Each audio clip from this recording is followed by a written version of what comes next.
Taiwan को लेकर चीन और अमेरिका लगातार एक दूसरे को चेतावनी देने में लगे हुए हैं। इस बीच चीन ने कहा है कि वो ताइवान के शांतिपूर्ण एकीकरण के लिए पूरी ईमानदारी से कोशिश करेगा और देश को विभाजित करने के मकसद से की गई किसी भी गतिविधि को कतई बर्दाश्त नहीं करेगा।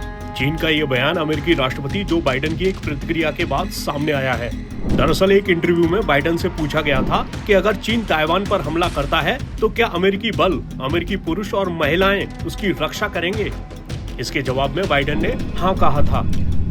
हालांकि इंटरव्यू के बाद व्हाइट हाउस ने कहा कि अमेरिकी नीति में कोई बदलाव नहीं आया है।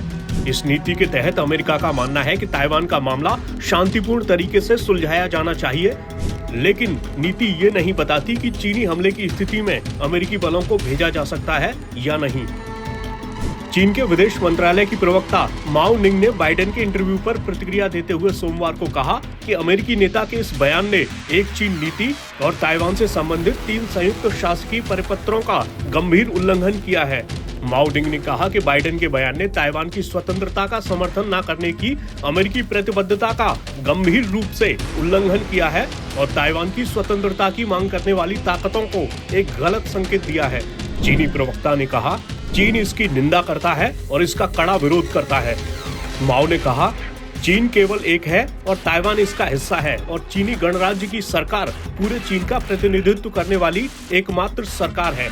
इसके अलावा माओ ने कहा, हम अत्यंत ईमानदारी और प्रयासों के साथ शांतिपूर्ण एकीकरण की संभावना के लिए प्रयास करेंगे।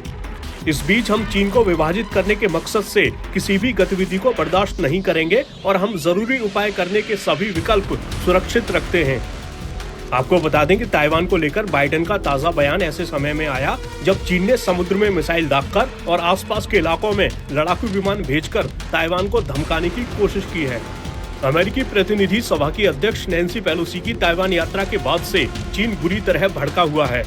दरअसल चीन ताइवान को अपना क्षेत्र बताता है और विदेशी सरकारों के साथ उसके संबंधों का विरोध करता है।